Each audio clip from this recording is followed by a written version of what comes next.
হরে কৃষ্ণা, সবাইকে ধন্যবাদ প্রণাম জানাই, সবাইকে স্বাগত জানাই। ওম অজ্ঞানতিমিরান্ধস্য জ্ঞানাঞ্জন শলাকয়া চক্ষুরুন্মিলিতং येन তস্मै শ্রী গুরুবে নমঃ। শ্রী চৈতন্য মনোভীষ্টং স্থাপিतं येन भूतले स्वयं रूपकदाम्यहं ददाति स्वपदान्तिकं। वन्देऽहं श्रीगुरु श्रीयुतपदकमलं श्रीगुरुन् वैष्णवांश श्रीरूपं साग्रजातं सहगण रघुनाथान्वितं तं सजीवं साद्वैतं सावधूतं परिजनसहितं कृष्ण चैतन्य देवं श्री राधा कृष्ण पादान् सहगण ललिता श्री विशाखान्वितांश्च। हे कृष्ण करुणा सिंधु दीनबंधु जगतपते गोपीश गोपिका कांत राधा कांत नमोस्तुते। तप्त कांचन गौरांगी राधे वृंदावनेश्वरी वृषभानुसुते देवी प्रणमामि हरिप्रिये। वाञ्छाकल्पतरुभ्यश्च कृपा सिन्धुभ्यैव च पतितानां पावनेभ्यो वैष्णवेभ्यो नमो नमः। नमो ओम विष्णुपादाय कृष्णपृष्ठाय भूतले श्रीमते भक्तिवेदांत स्वामीति नामिने। नमस्ते सरस्वती देवी गौरवाणी प्रचारिणी निर्विशेष शून्यवादी पाश्चात्य देशतारिणे। जय श्री कृष्ण चैतन्य प्रभु नित्यानंद श्री अद्वैत गदाधर श्रीवासादि गौर भक्त वृंद। हरे कृष्णा कृष्णा कृष्णा हरे हरे, हरे राम राम राम हरे हरे। हरे कृष्णा, हरि बोल।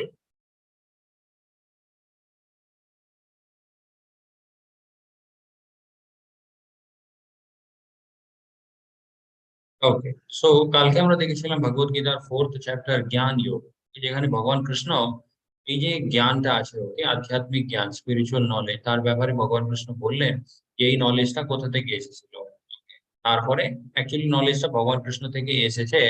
সেখান থেকে আমরা দেখলাম 4টে সম্প্রদায়, ওকে, ব্রহ্ম সম্প্রদায় এন্ড শ্রী সম্প্রদায় এন্ড শম্ভু সম্প্রদায়, কুমার সম্প্রদায়। এই 4টে সম্প্রদায়ের মধ্যে অনেক আচার্যরা ছিলেন, অনেক মানে এই 4টে সম্প্রদায়ের মধ্যে গুরু পরম্পরা যেটা আছে সেটা আজ অব্দিও মেনটেন্ড আছে, অনেক গুরুরাও আছে, অনেক শিষ্যরাও আছেন।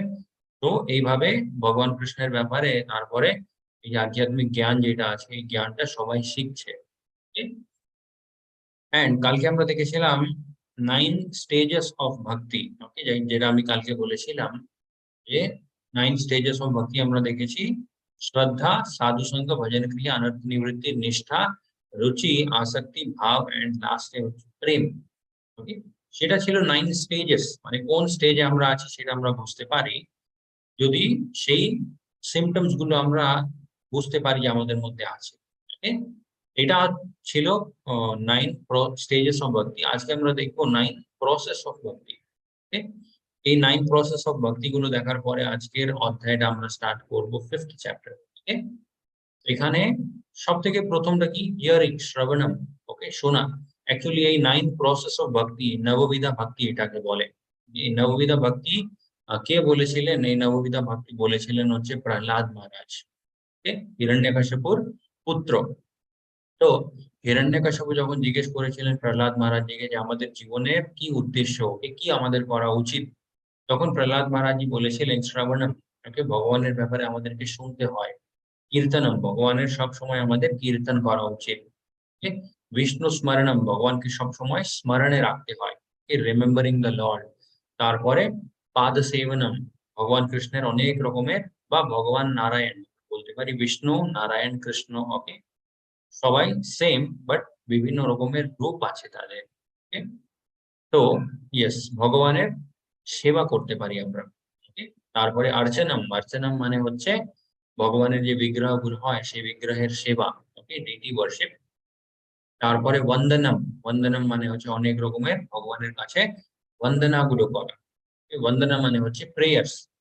প্রেয়ার্স মানে কি? প্রেয়ারের মানেটাই হচ্ছে ভগবানের সাথে কথা বলা, বাস এতটুকুই। ওকে, তার জন্য কোনো রকমের সংস্কৃত লাগে না, কোনো রকমের মন্ত্রগুলো লাগে না, কিছুই লাগে। ওকে, জাস্ট ভগবানের সাথে আমরা যদি কথা বলি সেটাকেই আমরা বলতে পারি বন্দনা। ওকে, বন্দনা গুলো করা। তারপরে দাস্যম, নিজেকে ভগবানের দাস হিসাবে ভাবতে হয়। ওকে, সেই দাস, নিজেকে দাস ভেবে যদি আমরা ভগবানের সেবা করি সেটাও একটা ভক্তি করার বিধি। ওকে, 8 ঘন্টা হচ্ছে সাক্ষম, ভগবানের নিজেকে শাখা হিসাবে মনে করতে হয়। এন্ড লাস্ট ওয়ানটা হচ্ছে আত্মনিবেদনম, আমাদের পুরো আত্মাটাই ভগবানের সেবাতে নিবেদিত করে দিতে হয়। এটা ছিল নববিধা ভক্তি। শ্রবণম, কীর্তনম, বিষ্ণু স্মরণম, পাদ সেবনম, অর্চনম, বন্দনম, দাস্যম, সাক্ষম, আত্মনিবেদনম। হরে কৃষ্ণ। এটা ছিল হচ্ছে কালকের অধ্যায়ের কিছু পার্ট, যেটা আমরা কালকে কমপ্লিট করতে পারিনি বিকজ অফ টাইম।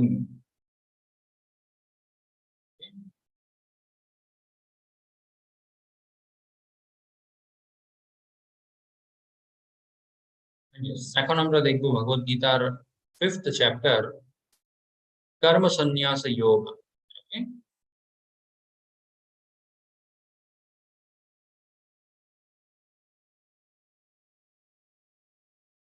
এই অধ্যায়টা শুরু হয় অর্জুনের একটা কথা দিয়ে। অর্জুন ভগবান কৃষ্ণকে জিজ্ঞেস করছে, अर्जुन उवाचः सन्न्यासं कर्मणं कृष्णः पुनर्योगं च संशसि यच्छ्रेयः एतयोरेकं तन्मे ब्रूहि सुनिश्चितम्। ওকে, তন্মে ব্রূহি সুনিশ্চিতম। এই কথাটা আমরা অর্জুনের মুখ থেকে আগেও শুনেছিলাম। অর্জুন ভগবান কৃষ্ণের কাছ থেকে জানতে চেয়েছিলেন যে কোন জিনিসটা ওনার জন্য একদম মানে উচিত হবে। ঠিক আছে, এখানেও ভগবান কৃষ্ণকে অর্জুন একটাই ব্যাপার জিজ্ঞেস করছে। অর্জুন জিজ্ঞেস করছে, প্রথমে আপনি বললেন মানে নিজের তৃপ্তির জন্য সব রকমের কাজগুলো ছেড়ে দিতে হয়। ওকে, তারপরে আপনি বললেন যে সব কাজগুলো আমরা করতে পারি ভগবানকে মনে রেখে। ওকে, তো এই দুটোর মধ্যে কোন জিনিসটা বেশি ভালো হবে, কোন জিনিসটা বেশি শ্রেয়স্কর হবে আমার জন্য, সেটা একটু আপনি আমাকে বলুন হে ভগবান কৃষ্ণ। ওকে, অর্জুনের প্রশ্নটা অ্যাকচুয়ালি কি, একটা এক্সাম্পল দিয়ে যদি আমরা দেখি, অর্জুন জিজ্ঞেস করছে আমি কি গাছ লাগানোটাই বন্ধ করে দেব, নাকি গাছের উপর যে ফলগুলো হয় সেই ফলের অপেক্ষাটা ছেড়ে দেব। ওকে, এটার অ্যান্সার অলরেডি ভগবান কৃষ্ণ আগেই দিয়ে রেখেছিলেন, যেখানে ভগবান কৃষ্ণ বলেছিলেন কর্মণ্যবাধিকারস্তে মা ফলেষু কদাচনঃ। নিজে কর্ম করো, আমাকে মনে রেখে, আমার ভক্তি মনের মধ্যে রেখে, তারপরে ফল যেটা আসবে সেটা আমার উপরে ছেড়ে দাও। কোন সময়তে কোন ফল তোমার দরকার, মানে কর্মের হিসাবে কোন জিনিসটা তুমি পাওয়ার যোগ্য, সেই হিসাবে কর্ম তুমি বা বা ফল, ফল তুমি অবশ্যই পেয়ে যাবে। ইয়েস, নিষ্কাম কর্মা। কর্মার যে বিভিন্ন রকমের কর্মগুলো আমরা দেখেছিলাম, কর্মা, আকর্মা, বিকর্মা এন্ড ইয়েস বিকর্মা, কর্মা, আকর্মা। এটা আমরা দেখেছিলাম 3rd চ্যাপ্টারে। সেখানে আরেকটা রকমের কর্মা হয়, সেটাকে আমরা বলতে পারি নিষ্কাম কর্মা। প্রথম ক্লাসিফিকেশন যেটা আমরা দেখেছিলাম কর্মা, কর্মা মানে কি, কিছু একটা ভালো কাজ আমরা করলে ভালো ফল পাওয়া যায়। কিছু মানে খারাপ কর্ম করলে তার একটা খারাপ ফল পাওয়া যায়। বাট নিষ্কাম কর্ম মানেটা কি? নিষ্কাম কর্ম মানে হচ্ছে যে কর্তব্য আছে আমাদের, ওকে, যে কর্মটা আমাদের করা উচিত সেটা আমরা করব, বাট সেটা আমরা আমাদের কর্তব্য ভেবে করব। আমাদের মনে থাকবে যে এই কাজটা করা আমার ডিউটি। ওকে, সেখান থেকে, সেই কর্ম থেকে আমাদের কোন রকমের কর্মফলের ইচ্ছা থাকবে না। ওকে, সেই কর্ম থেকে আমাদের মনের মধ্যে এরকম হবে না যে yes, এই কাজটা আমি করছি, এর এই কাজ থেকে এই ফলটা বেরোবে, আর সেই ফলটা নিয়ে আমি নিজেকে এইভাবে তৃপ্ত করব। সেরকম একটা ইচ্ছা থাকে না মনের মধ্যে। নিষ্কাম কর্ম মানে হচ্ছে কোন রকমের আহ নিজেকে তুষ্ট করার ইচ্ছাগুলো থাকে। তো অর্জুনের প্রশ্নটা আমরা বুঝে গেলাম। অর্জুন জানতে চাইছে যে আমি কর্মটাই ছেড়ে দেব নাকি ভক্তি মনের মধ্যে রেখে কর্ম করব। তার জন্য ভগবান কৃষ্ণ উত্তর দিচ্ছে, শ্রী ভগবান উবাচঃ সন্ন্যাসঃ কর্ম যোগশ্চঃ নিঃশ্রেয়ঃ করব উভৌ তয়োস্তু কর্মঃ সন্ন্যাসাৎ কর্মযোগঃ বিশিষ্যতে। ভগবান কৃষ্ণ এখানে বলছে দুটো পথ দিয়েই কিন্তু একটা মানুষ নিজেকে মুক্ত করতে পারে। ওকে, আত্ম সাক্ষাৎকার বা মোক্ষ, মুক্তি, এইসব ব্যাপার যেটা আছে, ভগবান কৃষ্ণ বলছে দুটো পথ দিয়েই কিন্তু একটা মানুষ করতে পারে। সমস্ত রকমের নিজের মানে যত রকমের কাজকর্ম হয় সেটা ছেড়ে যদি কেউ ভক্তি করে, সেও কিন্তু ভগবান কৃষ্ণের কাছেই যাবে। কেউ যদি সমস্ত কাজকর্মের মধ্যে থেকেও যদি ভগবান কৃষ্ণের ভক্তি করে, সেও কিন্তু ভগবান কৃষ্ণের ধামেই যাবে। কিন্তু এন্ড রেজাল্ট কিন্তু একটাই, পথগুলো হয়তো আলাদা হতে পারে। এন্ড এখানে ভগবান কৃষ্ণ কি বলছে, বাট অফ দ্য টু, এই দুটো পথের মধ্যে কোন পথটা বেশি উচিত? Work in devotional service. নিজের কাজকর্মটা করো, কর্তব্যটা পালন করো, তার সাথে সাথে আমার ভক্তি করো। ওকে, এটা হবে বেশি বেটার দেন রেনাউন্সিয়েশন অফ ওয়ার্ক। নিজের কাজ কর্মটা ত্যাগ করে দেওয়ার চাইতে এটা বেশি ভালো হবে। এন্ড এই ইনস্ট্রাকশন যেটা ভগবান কৃষ্ণ দিয়েছে, এটা ক্লিয়ারলি কলিযুগের যারা লোকজন আছে তাদের জন্য। ওকে, বিকজ কলিযুগের মধ্যে একটা মানুষ সবকিছু ছেড়ে ছুড়ে কোথায় যাবে? ওকে, একান্ত গিয়ে কোথাও কোনো মানুষই কিন্তু অত সহজে থাকতে পারে না। ওকে, সেই জীবনটা কিন্তু খুব কঠিন। অন্যান্য যুগে কিন্তু হয়তো মানে সম্ভব, সতযুগের মধ্যে, তারপর ত্রেতা যুগ, মানে অনেক কিছু সম্ভব এই সব ব্যাপারটা। বাট দ্বাপর যুগ যখন চলে আসে তখন একটু মুশকিল হয়ে যায়, কলিযুগের মধ্যে তো সেটা আরো বেশি মুশকিল হয়ে যায়। সেখানে আমরা দেখতে পারি রাজা নৃগ। ওকে, রাজা নৃগের একটা ছোট স্টোরি। রাজা নৃগ, ওকে, উনি কিরকম মানুষ ছিলেন, উনি অনেক দান করতেন।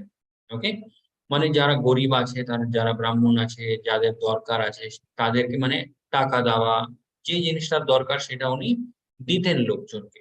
ওকে, তাহলে এখন প্রশ্নটা ওঠে, তাহলে প্রবলেমটা কোথায়? Okay, উনি তো ভালো কাজই করছেন। উনি যে কাজটা করতেন, ওকে, এত দান দেওয়া, সেই দানটা যে উনি দিতেন, সেখানে প্রবলেমটা কোথায় ছিল? সেই দান দেওয়ার সময় উনি নিজে আনন্দ প্রাপ্ত করতেন। তো উনার মধ্যে ভাবটা থাকতো যে আমি এত বড় একটা রাজা, অ্যান্ড এত লোকজনদের সাহায্য আমি একা করতে পারি, এটা খুব ভালো একটা ব্যাপার।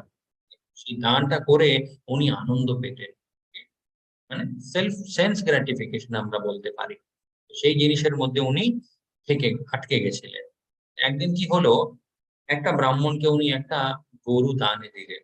ওকে, সেই গরুটা ব্রাহ্মণের ঘর থেকে বেরিয়ে আবার রাজার গৌশালা যেটা হয় সেখানে ঢুকে গেল। রাজা বুঝতে পারেনি, কিছুদিন পরে আবার সেম গরু আরেকটা ব্রাহ্মণকে দানে দিয়ে দিলেন। ওকে? প্রথম ব্রাহ্মণটা যখন বুঝতে পারলো যে এই গরুটা সেই সেম গরু যেটা রাজা আমাকে দানে দিয়েছিলেন, তো সেই প্রথম ব্রাহ্মণটা রেগে গিয়ে রাজাকে গিয়ে বললেন যে এই কাজটা আপনি উচিত করেননি। ওকে, এন্ড রাজা নৃগের অবস্থা কিরকম হলো, এরকম একটা লিজার্ড এর মতো, একটা টিকটিকির মতো ওনার জন্ম হয়েছিল। এর পরে okay? রাজা থেকে ডাইরেক্টলি একটা মানে এরকম একটি লিজার্ড এর শরীর উনি পেয়ে গেলেন। এটা কখন হলো? মানে ওই যে কর্ম করার সময় নিজে আনন্দ পাওয়ার যে চেষ্টা উনি করেছিলেন, সেখানে ভুল করেও যদি কর্মের মধ্যে কোনো মানে দোষ হয়ে যায়, সেই ফলটাও কিন্তু ভোগ করতে হয়। বাট উনি যদি মনের মধ্যে, যেটা ভগবান কৃষ্ণ সবসময় কি বলছে, যে আমাকে মনের মধ্যে রেখে, আমার ভক্তি মনের মধ্যে রেখে যদি তুমি কোনো কাজ কর্ম করো, সেখানে তুমি সব পাপগুলো থেকে মুক্ত থাকবে। ওকে, এই সেম দান দেওয়ার সময় যদি রাজা মনের মধ্যে রাখতেন যে ভগবান কৃষ্ণ আমাকে এই জায়গা অব্দি পৌঁছে দিয়েছে, এন্ড এই যে আমি এত লোকজনদের সাহায্য করার একটা সুযোগ পেয়েছি, এটা শুধুমাত্র ভগবান কৃষ্ণের জন্যই। ওকে, এটা কিন্তু আমার নিজের কোনো কিছুই নেই, এরকম যদি ওনার মনের মধ্যে ভাব থাকতো, হয়তো ওনার অবস্থা এরকম হতো না। ওকে, এখান থেকেই আমরা বুঝতে পারি একটা ভক্ত তারপর একটা অভক্ত যারা হয় তাদের মধ্যে ডিফারেন্সটা কি। অভক্ত যারা হবে তারা ভাববে যে জিনিসটাই আমি মানে রোজগার করছি, পাচ্ছি, সেটার উপরে আমারই অধিকার, শুধুমাত্র আমারই অধিকার সেই জিনিসটা আনন্দ করার। Okay? কিন্তু একটা ডিভোটি যে হবে, ভক্ত, সে ভাববে ভগবান কৃষ্ণেরই কৃপা এটা সবকিছু। তারাও কিন্তু যে অবশ্যই আনন্দ করবে, ভালো খাবে, তারপরে ভালো জায়গাগুলোতে ঘুরবে, মানে সবকিছুই করবে, বাট ভগবান কৃষ্ণকে মনে রেখে করবে। ওকে, এন্ড ভগবান কৃষ্ণকে মনে রেখে যদি আমরা কাজগুলো করতে থাকি, ধীরে ধীরে সেই কর্মটাও পরিষ্কার হয়ে যায়। ওকে, যেমন ধরে নিন আমরা কোথাও একটা ঘুরতে যাচ্ছি, ওকে, যদি আমরা ভাবি ইয়েস ভগবান কৃষ্ণই এই সুযোগটা দিয়েছে, এই সমস্ত অ্যারেঞ্জমেন্ট কিন্তু ভগবান কৃষ্ণেরই, সেই জন্য আমি ওখানে যেতে পারছি। ওকে, এরকম ২-৩ বার হওয়ার পরে আমাদের মনে কি হবে, অন্যান্য জায়গাগুলোতে ঘোরার চাইতে আমি ভগবান কৃষ্ণেরই কোনো একটা ধাম, ওকে, সেখানে যাব আমি। বিকজ সবকিছু তো ভগবান কৃষ্ণেরই অ্যারেঞ্জমেন্ট। তাহলে আমার যে ঘোরার ইচ্ছা আছে, ওকে, সেটাও আমি পূর্ণ করব ভগবান কৃষ্ণেরই কোনো একটা ধামে গিয়ে। ওকে, তো ভৌতিক ইচ্ছাটা কখন মানে আধ্যাত্মিক ইচ্ছার মধ্যে কনভার্ট হয়ে যাবে, সেটা আমরা নিজেও বুঝতে পারবো না। বাট সেটা অবশ্যই হয়ে যায় ধীরে ধীরে সময়ের সাথে। ওকে, তো যে মানে আরেকটা উদাহরণ যদি আমরা দেখি, ওকে, খাওয়া দাওয়া নিয়ে। ওকে, প্রথমে তো ইয়েস অবশ্যই আমরা যে জিনিসটা গ্রহণ করব, ভগবান কৃষ্ণকে মনের মধ্যে রেখেই আমরা যদি গ্রহণ করি, সেটা সব থেকে ভালো।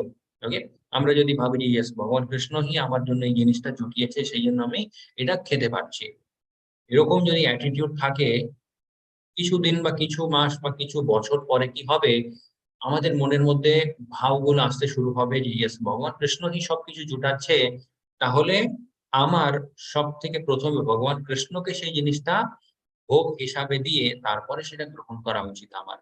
সেই চেঞ্জটা চলে আসে মনের মধ্যে। ওকে? তারপরে আমরা খুঁজতে শুরু করব যে ইয়েস আমি কি ভগবানকে ভোগ হিসাবে দিতে পারি। ওকে?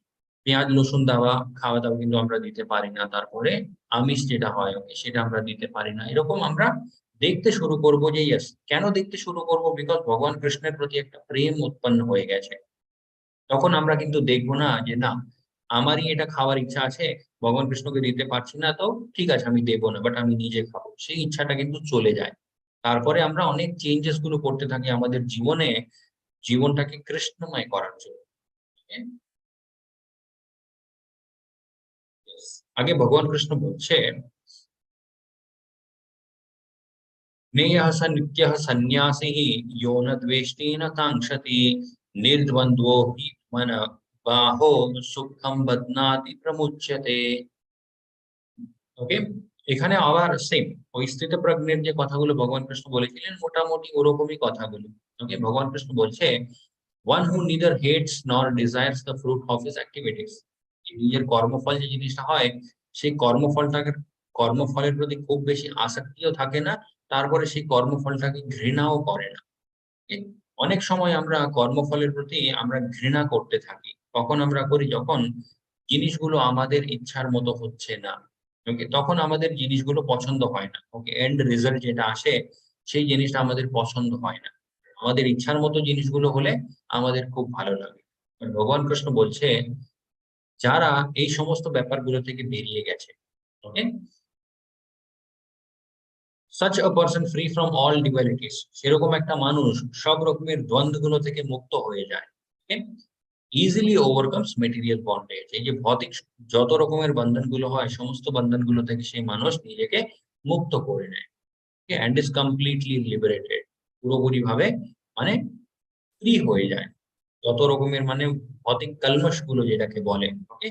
সেই সমস্ত টান তারপরে মনের অস্থিরতা সমস্ত জিনিসগুলো থেকে সেই মানুষ নিজেকে মুক্ত করে নেয়।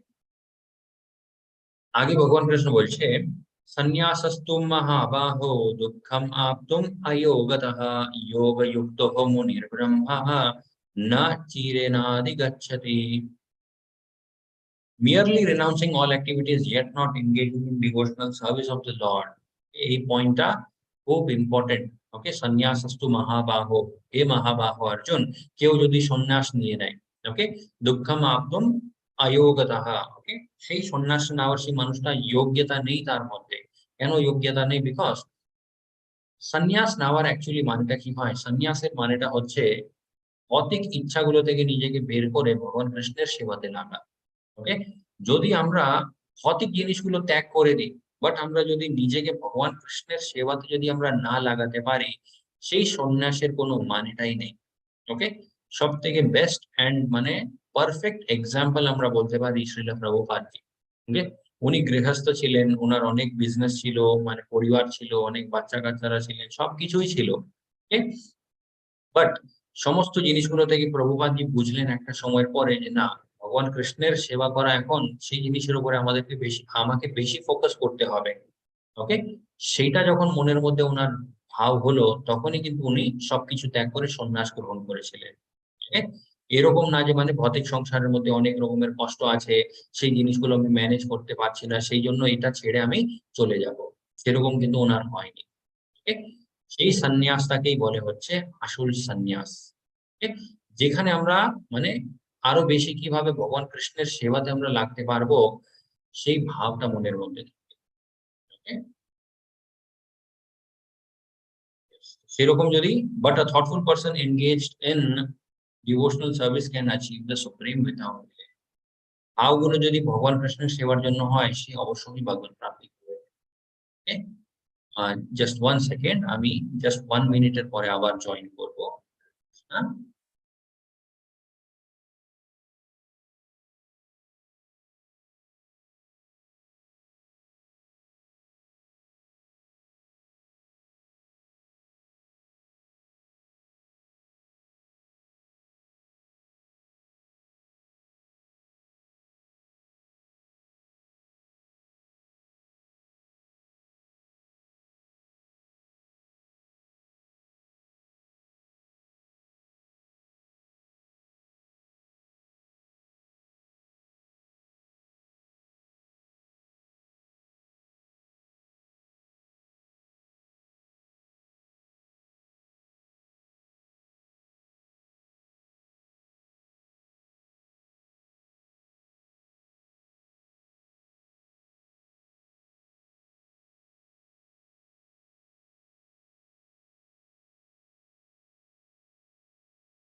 ওকে, হরে কৃষ্ণ, সরি। ইয়েস, তো এখানে ভগবান কৃষ্ণ কি বলেছে, সন্ন্যাস যদি একটা মানুষ গ্রহণ করে, অবশ্যই তাকে ভগবান কৃষ্ণের সেবাতে লাগতে হবে। সেটা ম্যান্ডেটরি। ওকে, ভগবান কৃষ্ণ বলছে,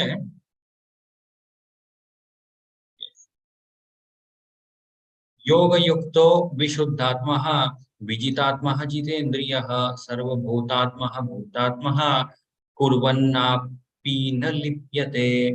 এখানে ভগবান কৃষ্ণ বলছে, one who works in devotion, who is a pure soul and who controls his mind and senses। এখানে আমরা দেখতে পারি ভগবান কৃষ্ণ শুরুতে কি বলেছিলেন, নিজের মন তারপর ইন্দ্রিয়গুলোকে কন্ট্রোল করতে হবে। সেম কথা ভগবান কৃষ্ণ আবার সেকেন্ড চ্যাপ্টার থার্ড চ্যাপ্টার অব্দি বলেছিলেন। এখানে ধীরে ধীরে ভগবান কৃষ্ণ কি অ্যাড করছে, one who works in devotion. Okay, ভগবান কৃষ্ণ বলছে ভক্তির মধ্যেও একটা মানুষকে থাকতে হবে। ওকে, যে মানুষ একটা শুদ্ধ আত্মা হয়, তারপরে যার মন, তারপরে তার ইন্দ্রিয়গুলো সমস্ত নিজের নিয়ন্ত্রণে থাকে। Okay, is dear to everyone, সেরকম একটা মানুষ সবাইদের পছন্দের একটা মানুষ হয়। Okay, and everyone is dear to him, সে মানুষ সবাইকে পছন্দ করে, সবাই সেই মানুষটাকেও পছন্দ করে। Okay, though always working such a man is never entangled. ভগবান কৃষ্ণ বলছে সেরকম একটা মানুষ হয়তো অনেক কাজকর্মই করে, কিন্তু কোন রকমেরই বন্ধনের মধ্যে সে মানুষ থাকে না। আগে ভগবান কৃষ্ণ বলছে, ब्रह्मणि आधाय कर्माणि संगम त्यक्त्वा करोति यः लिप्यते न स पापेन पद्मा पत्रम इव अम्बस। Okay, one who performs his duty without attachment। Okay, অনাসক্ত হয়ে যদি একটা মানুষ কাজ করে, সমস্ত কাজকর্ম যদি অনাসক্ত হয়ে করে, এই ব্যাপারটা ভগবান কৃষ্ণ আগেও অনেকবার বুঝিয়েছে, অনাসক্ত হয়ে কিভাবে আমরা কাজ করতে পারি। Okay, surrendering the result unto the supreme lord, যত রকমের মানে কর্মফল গুলো হয়, সমস্ত ফলগুলো ভগবান কৃষ্ণ ভগবানকে অর্পিত করে দেয়। Okay, is unaffected by sinful action, সেরকম একটা মানুষের উপরে কোনো রকমের পাপের প্রভাব হয় না। কিভাবে? যেমন একটা পদ্ম ফুলের উপরে জলের প্রভাব হয়। পদ্ম ফুলের উপরে যদি আমরা জল দিই, সেই জলটা মানে এমনি নিচে পড়ে যায়। সেই জলের কোনো রকমেরই প্রভাব সেই পদ্ম ফুলের পাতার উপরে হয় না। ভগবান কৃষ্ণ এখানে এটাই উদাহরণ দিয়ে বোঝাচ্ছে যে তোমরাও যদি মানে ভৌতিক ইচ্ছাগুলো থেকে নিজেকে বের করতে পারো, আর যত কাজকর্মগুলোই করছো সেই সমস্ত কাজকর্ম আমাকে মনে রেখে যদি করো, তাহলে কি হবে, সমস্ত পাপগুলো থেকে তোমরাও ঠিক এইভাবেই মুক্ত থাকবে। যেভাবে একটা পদ্ম ফুলের পাতা জল থেকে মুক্ত থাকে, হয়তো সবসময় সেটা জলের মধ্যেই আছে, ঠিক ওরকমই আমরাও কিন্তু এই ভৌতিক সংসারের মধ্যেই সবকিছু করব। ওকে, ভৌতিক কাজ করছি, মানে অনেক কিছু, বাট আমরা আনএফেক্টেড থাকবো একটা পাতার মতো। বাট যদি সবসময় আমরা ইন্দ্রিয় ভোগের বিষয়ে, তারপরে নিজেকে কিভাবে তৃপ্ত করব, নিজেকে কিভাবে আরামে রাখবো, এই সমস্ত ব্যাপারের মধ্যেই যদি আমরা সবসময় থাকি, তাহলে কিন্তু আমরা আমাদের জীবনটা এই পাতার মতো হবে না। ওকে, আমাদের জীবনটা হয়ে যাবে স্পঞ্জের মতো। স্পঞ্জটাকে জলের মধ্যে দিলে কি হয়, যতটা সম্ভব অতটা জল টেনে নেয় সেই স্পঞ্জটা। आगे भगवान कृष्ण बोलছে, कायेन मनसः बुद्ध्या केवलैरिन्द्रियैरपि योगिनः कर्म कुर्वन्ति संगम त्यक्त्वात्मा शुद्धये। the yoke is abandoning attachment। এই এই অধ্যায়ের মধ্যে আমরা দেখতে পারি অনেকবার ভগবান কৃষ্ণ বলছে যে আসক্তি যেটা হয়, ওকে, সেটাকে ছাড়তে হবে। কোন জিনিসের প্রতি আসক্তিটা? ভৌতিক জিনিসগুলোর প্রতি। ভগবান কৃষ্ণের প্রতি আসক্তি যেটা আছে, বা যেটা আমরা মানে ডেভেলপ করার চেষ্টা করছি, সেটাকে ভগবান কৃষ্ণ ছাড়তে বলছেন। ওকে, আসক্তি ভগবান তারপরে আধ্যাত্মিক জিনিসগুলোর প্রতি হলে খুবই ভালো, বাট ভৌতিক জিনিসগুলোর প্রতি আসক্তি আমাদেরকে কমাতে হবে। ওকে, সেটাই পয়েন্ট ভগবান কৃষ্ণ এই অধ্যায়ে বারবার রিপিট করছে। ওকে, এখানেও ভগবান কৃষ্ণ বলছে যোগী যারা হয় তারা অ্যাবান্ডনিং অ্যাটাচমেন্ট, সমস্ত রকমের বন্ধনগুলো থেকে নিজেকে অনাসক্ত করে দিয়েছে। ওকে, act with body mind intelligence and even with the senses only for the purpose of purification। ওকে, নিজের শরীর, নিজের মন, নিজের বুদ্ধি, তারপর নিজের সমস্ত ইন্দ্রিয়গুলো, এই সব জিনিসগুলো কাজে লাগাবো শুধু একটাই উদ্দেশ্যে, সেটা হচ্ছে নিজের জীবনটাকে আমি কিভাবে শুদ্ধ করতে পারি। Okay? আগে ভগবান কৃষ্ণ বলছে, योक्तः कर्म फलं त्यक्त्वा शान्तिम् आप्नोति नैष्टिकीम् अयुक्तः कामकारेणः फले शक्तः निबध्यते। The steadily devoted soul attains unadulterated peace because he offers the result of all activities to me. Okay? একদম মানে আনঅ্যাডাল্টারেটেড পিস, এখানে ভগবান কৃষ্ণ বলছে যোগী যারা হয় বা যাদের মানে ভক্তির মধ্যে একটা স্থিরতা থাকে, ওকে, তাদের মন কিন্তু সব সময় একদম শান্ত থাকে। কিভাবে শান্ত থাকে? তারা সমস্ত ফলগুলো কিন্তু ভগবান কৃষ্ণকেই অর্পিত করে দেয়। জীবনে ভালো হচ্ছে, ইয়েস, ভগবান কৃষ্ণের জন্যই। জীবনে কিছু খারাপ হচ্ছে, সেটাও ভগবান কৃষ্ণ হয়তো কিছু শেখানোর জন্যই করছে। বা এই ভৌতিক সংসারের মধ্যে আমি বেশি আসক্ত না হয়ে যাই, সেই জন্য ভগবান কৃষ্ণ এরকম যোজনাগুলো করছে। ওকে? সব জিনিসের মধ্যে ভগবান কৃষ্ণের কিছু কৃপা বা লীলা দেখতে পারে। সেই জন্য তাদের মনটা সবসময় শান্ত থাকে। Whereas a person who is not in union with the divine, okay, ভগবানের সাথে বা ভগবানের সাথে কোন রকমের কানেকশন নেই, ওকে, ভক্তির মধ্যে কোন রকমের ইন্টারেস্ট নেই, সেরকম মানুষের অবস্থা কিরকম হয়? Who is greedy for the fruits of his labor becomes entangled. সেরকম একটা মানুষ অনেক রকমের বন্ধনগুলোর মধ্যে পড়ে যায়। Okay? আগে ভগবান কৃষ্ণ বলছে, সর্বকর্মাণি মানসঃ সংযুক্ত सर्वकर्माणि मानसः संन्यासस्ते सुखं वशी नवद्वारे पुरे देहि नैव कुर्वन्न कारयन्। Okay?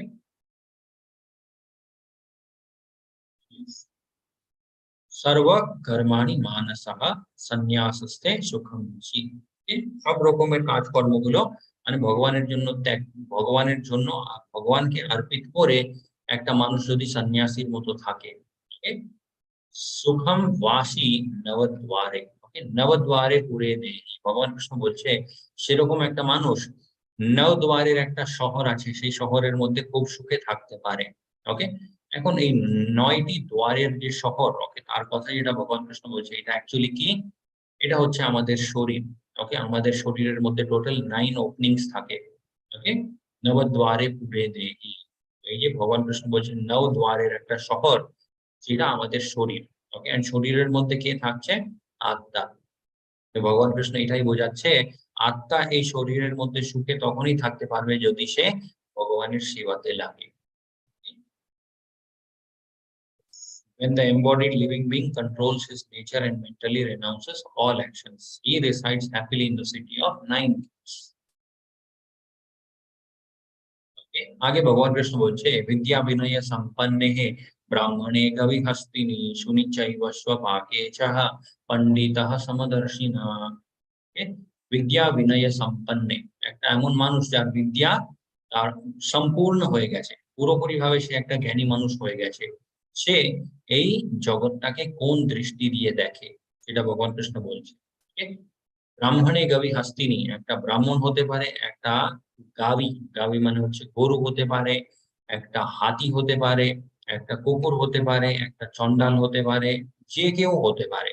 ভগবান কৃষ্ণ বলছে যে জ্ঞানী মানুষ হয় সে সবাইদের মধ্যে পরমাত্মাকে দেখতে পারে। Okay?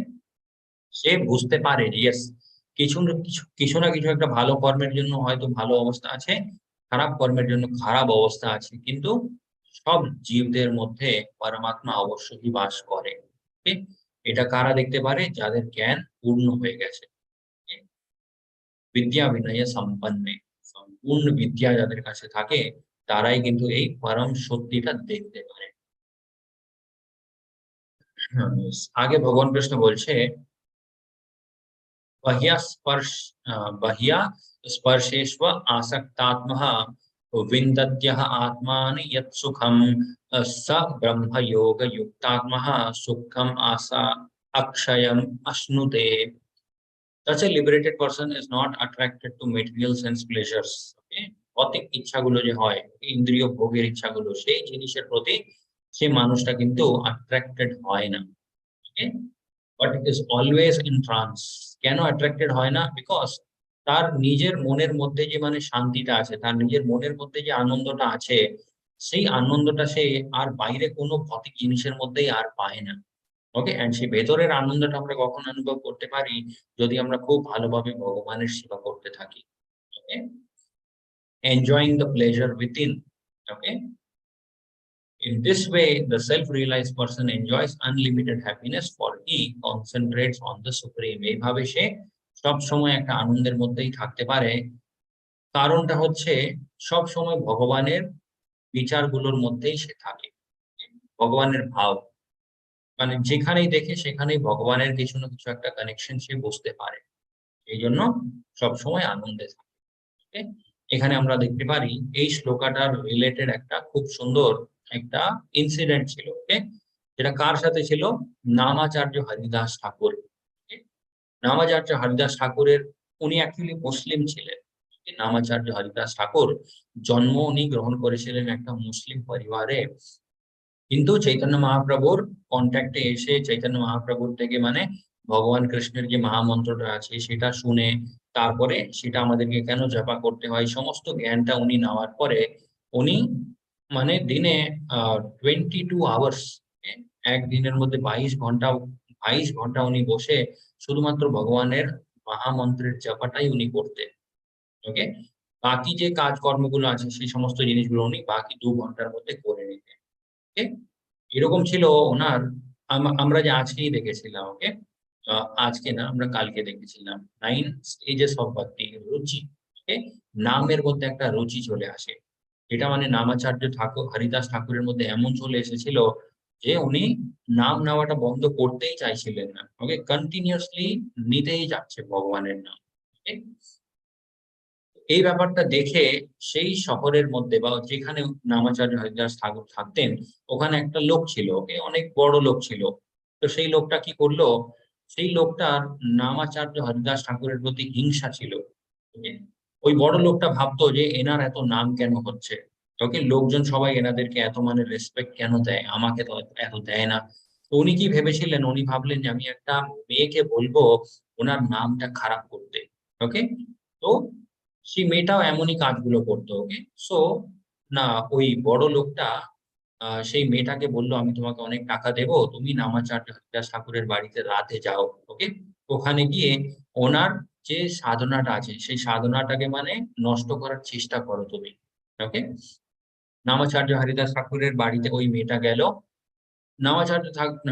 হরিদাস ঠাকুর বললেন যে ঠিক আছে, আপনার কি দরকার আছে আমি সেটা পূর্ণ করব। আগে আমি আমার যে নাম নেওয়ার আছে, ওকে, সেই নামটা নেওয়া পূর্ণ করে দিই। Okay, let me complete my chanting first. ওই মেয়েটা ভাবলো যে ইয়েস, ঠিক আছে, কতক্ষণ হয়তো নাম নেবে, আধ ঘন্টা 1 ঘন্টা। নামাচার্য হরিদাস ঠাকুর যে উনি নাম নিচ্ছেন কন্টিনিউয়াসলি, সকাল হয়ে গেল।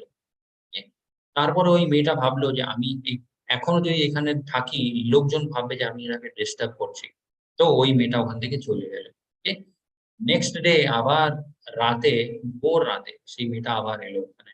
ওকে, হরিদাস ঠাকুরজি সেম ব্যাপার বললেন, আগে আমাকে নাম নিতে দাও, তারপরে তোমার যেটা প্রবলেম আছে বা তোমার কথা সেটা আমি পরে শুনবো। ওকে, ওই মেয়েটা আবার ওখানেই দাঁড়িয়ে থাকলো, ভাবলো আজকে হয়তো তাড়াতাড়ি শেষ হয়ে যাবে। আজকেও হলো না।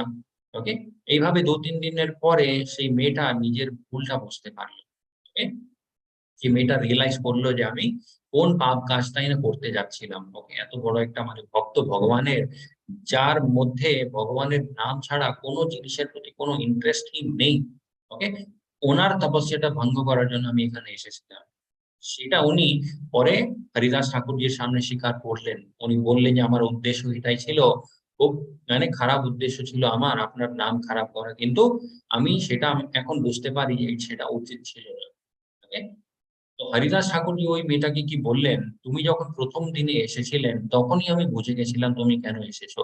ওকে, তারপরেও আমি চাইলে এই জায়গাটা ছেড়ে আমি অন্য কোথাও চলে যেতে পারতাম।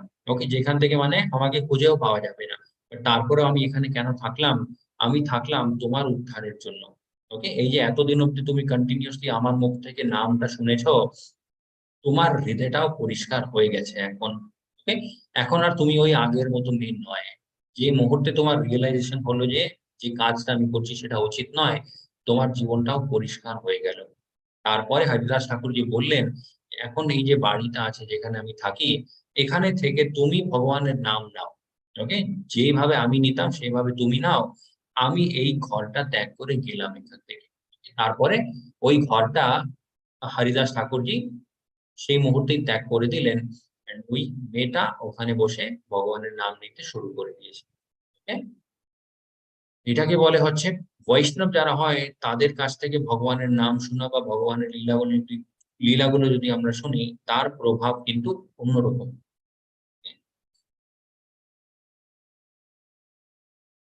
সেম ওয়েতে শ্রীল প্রভুপাদজি, ওকে, আমাদেরকে চেষ্টাই করতে হয় যে অনলাইনে প্রভুপাদজির অনেক লেকচার গুলো অ্যাভেলেবেল আছে। ওকে, মাঝে মাঝে বা যদি আমরা পারি রেগুলারলি কিছু না কিছু প্রভুপাদজির থেকে শুনতে হয়। okay? आगे भगवान कृष्ण बोलছে, ये ही संस्पर्श जा भोग दुख यो यो न ये सॉरी ये ही संस्पर्श जा भोग दुख यो न य एव ते आद्यन्तवन्त कौन्तेय न तेषु रमते बुधा। ভগবান কৃষ্ণ এখানে বলছে বুদ্ধিমান মানুষ যারা হয় টেম্পোরারি সুখ যেটা হয় সেই জিনিসের মধ্যে তারা নিজের সময়টা নষ্ট করবে না। ওকে, তারা জানে যে এমন কিছু একটা আনন্দ আছে যে আনন্দের কোনো শেষ নেই। ওকে, সেই আনন্দটা আমরা কখন অনুভব করতে পারি, যখন আমরা ভগবান কৃষ্ণের প্রেমে পড়ে যাই। ওকে, তারা চেষ্টাই ওটা করবে যে কিভাবে আমি আরো ভগবান কৃষ্ণের প্রেমে পড়তে পারি। তারা এই ভৌতিক সংসারের মধ্যে যত রকমের মানে টেম্পোরারি সুখগুলো আছে, কিছুক্ষণের জন্য যে মানে আমরা অনুভব করি যে এর সুখ আছে, কিন্তু তার নেক্সট মোমেন্টেই আমাদেরকে রিয়ালাইজ করতে হয় যে না, এটা কোনো সুখই ছিল না, এর মধ্যেও কিছু না কিছু একটা দুঃখই লুকিয়ে আছে। Okay? তো বুদ্ধিমান মানুষ যারা হয় তারা কিন্তু ওই টেম্পোরারি সুখের মধ্যে নিজের টাইমটা ওয়েস্ট করেন। Okay? आगे भगवान कृष्ण बोलছে भोक्ताराम यज्ञ तपसाम सर्वलोक महेश्वरम सुहृदम सर्वभूतानां ज्ञात्वा मां शांतिं पृच्छति। Okay? এই পয়েন্টটা খুব ইম্পর্টেন্ট। ওকে, এই শ্লোকটা যেটা ভগবান কৃষ্ণ বললেন এটা খুব ইম্পর্টেন্ট একটা শ্লোক। Okay? এখানে ভগবান কৃষ্ণ কি বলছে, ভগবান কৃষ্ণ এত দূর অব্দি 5th চ্যাপ্টার অব্দি আমাদেরকে একটা জিনিস ভালোভাবে বোঝালেন যে তুমি নিজে একা কোনো জিনিসটাই ভোগ করতে যেও না। ওকে, ভোগ করতে গেলে তুমি কোনো না কোনো একটা বিপদে পড়ে যাবে। ওকে, তাহলে ভোগ করবে কে? তার উত্তরটা ভগবান কৃষ্ণ এখানে দিচ্ছে, ভোক্তা রাম যজ্ঞ তপসা। ওকে, ভোগ করার অধিকার শুধুমাত্র আমার আছে। I am the ultimate enjoyer of everything. প্রকৃতি আছে, মায়া আছে, ভৌতিক সংসার আছে, আধ্যাত্মিক জগৎ আছে, যত জীব আছে, ভগবান কৃষ্ণ বলছে সবকিছু যারা মানে সবকিছু লোকজন যেটা করে, সব জিনিসগুলো ভোগ করা শুধুমাত্র আমার অধিকার। Ultimately I am only the enjoyer. আমরা যদি দেবী দেবতাদের জন্য যদি আমরা যজ্ঞ করি, সেই যজ্ঞটা দেবী দেবতারাও কি করে, সেটা গিয়ে ভগবান কৃষ্ণকে অর্পিত করে। সো ইনডাইরেক্টলি আম, আমরা যদি দেবী দেবতাদের পুজো করি, সেটাও আমরা ইনডাইরেক্টলি ভগবান কৃষ্ণেরই সেবা করছি। বিকজ দেবী দেবতারাও সেই পুজোটা বা সেই যেটাই আমরা করি, ওকে, সেটা ভগবান কৃষ্ণকে গিয়ে অর্পিত করে। ওকে, তো এখানে ভগবান কৃষ্ণ সেটাই বলছে, ভোক্তারাম যজ্ঞ তপসাম। যত তপস্যা হয়, যত যজ্ঞ হয়, সবকিছু ভোগ করার অধিকার শুধুমাত্র আমার। ওকে, সর্বলোক মহেশ্বরম, আমি হলাম যত লোক আছে সব লোকের মহেশ আমি একাই। ওকে, সুহৃদম সর্বভূতানাম নাত্বা মাম শান্তি মৃচ্ছতি। যে জীব এই ব্যাপারটা বুঝে যাবে, সেই জীব কিন্তু একদম শান্তিতে থাকবে। ওকে, তার জীবনটা একদম শান্তভাবে কাটাবে। ওকে, বিকজ আপ এন্ড ডাউন হলেও সে বুঝতে পারবে যে ইয়েস, এটাও ভগবান কৃষ্ণেরই কিছু একটা কারণের জন্য হচ্ছে, এই জিনিসের পিছনে ভগবান কৃষ্ণই কারণ। কিন্তু নিজে থেকে যদি মানে হাত পা গুলো চালাতে থাকে, যদি ভাবতে থাকে যে না আমাকে এত কিছু পেতে হবে, আরো অনেক কিছু করতে হবে, তার জীবনটা কিন্তু সেইভাবেই সেই সুখ দুঃখ ভোগ করতে করতেই কেটে কেটে যায়। সো ইয়েস, পিস ফর্মুলাটা কি তাহলে? Krishna is the supreme enjoyer. এই জিনিসটা মানে বুঝে যেতে হয়, Krishna is the supreme controller and Krishna is our only well wishing friend. Krishna ভগবান কৃষ্ণই শুধুমাত্র উনি যিনি আমাদের ভালো চান। এখানে এই যে পয়েন্টটা আছে, Krishna is the supreme controller. একটা জিনিস এখানে বুঝতে হবে, ভগবান কৃষ্ণ আমাদের ইচ্ছাগুলোকে কন্ট্রোল করে না। ওকে, সেটা কিভাবে আমরা বুঝতে পারি, যে ভগবত গীতা ভগবান কৃষ্ণ বলছে, ওকে, ইচ্ছাগুলো যদি ভগবান কৃষ্ণ কন্ট্রোল করে নিতেন তাহলে ভগবত গীতার দরকারই পড়তো না। ওকে, ভগবান কৃষ্ণ যেটা চাইবে সেটা আমাদেরকে দিয়ে করাতে পারে, বাট ভগবান কৃষ্ণ সেটা করে না। ওকে, ভগবান কৃষ্ণ সবাইকে মানে ফ্রিলি ছেড়ে দিয়েছে, যা খুশি তুমি করতে পারো। Okay? কোন কাজটা করলে তোমার জন্য ভালো হবে, কোন কাজটা করলে তুমি আরো মানে বিপদে পড়ে যাবে, সেটাই ভগবান কৃষ্ণ বোঝাচ্ছে। ওকে, বাই ফোর্স ভগবান কৃষ্ণ কারোর কাছ থেকে এই নিজের ভক্তি করাতে চায় না। ওকে, বাই লাভ, প্রেম দিয়ে ভগবান কৃষ্ণ চায় যে সবাই ওনার শরণাগত, মানে ওনার শরণাগতি নিন। Okay? তো লেসন আমরা কি শিখতে পারি, concentrate on your goal, do your work and focus the result. এটা আমরা শিখলাম আজকের এই অধ্যায়েতে, কর্ম সন্ন্যাস যোগ। এখানে ভগবান কৃষ্ণ বললেন, কর্মের মধ্যে থেকেও তুমি একটা সন্ন্যাসীর মতো থাকতে পারো, যদি সব সময় আমাকে মনে রাখো। কিন্তু একটা ব্যাপার আছে, বিকর্মা যেটা আমরা দেখেছিলাম থার্ড চ্যাপ্টারে, ওকে, নেগেটিভ অ্যাক্টিভিটিস, সেটা করার সময় যদি আমরা ভাবি যে ইয়েস, এটা করার সময় যদি আমি ভগবান কৃষ্ণকে মনে রাখি তাহলে ভগবান সেই পাপ থেকে আমাকে মুক্ত করে দেবে, ইচ্ছা করে যদি আমরা পাপগুলো করতে থাকি আর ভাবি যে ভগবান কৃষ্ণ রক্ষা করবে, সেটা কিন্তু হয় না। ওকে, ভুল করে কিছু হয়ে গেল সেটা আলাদা ব্যাপার, বাট ইচ্ছা করে যদি আমরা করি সেটা কিন্তু উচিত নয়। ওকে, সেটাও একটা দোষ বলা হয়। সেটা কোন দোষ বলে, সেটাকে নাম দোষ বলে। ওকে, ভগবান কৃষ্ণের যে নাম আছে, ভগবান কৃষ্ণের যে শক্তি আছে, তার প্রতি আমরা একটা দোষ করছি। ওকে, এটা ছিল হচ্ছে আমাদের ফিফথ চ্যাপ্টার, কর্ম সন্ন্যাস যোগ। হরে কৃষ্ণ কৃষ্ণ কৃষ্ণ হরে হরে, হরে রাম রাম রাম হরে হরে। वाञ्छाकल्पतरुभ्यश्च कृपा सिन्धुभ्येव च पतितानां पावनेभ्यो वैष्णवेभ्यो नमः। अनंत कोटि वैष्णववृंद की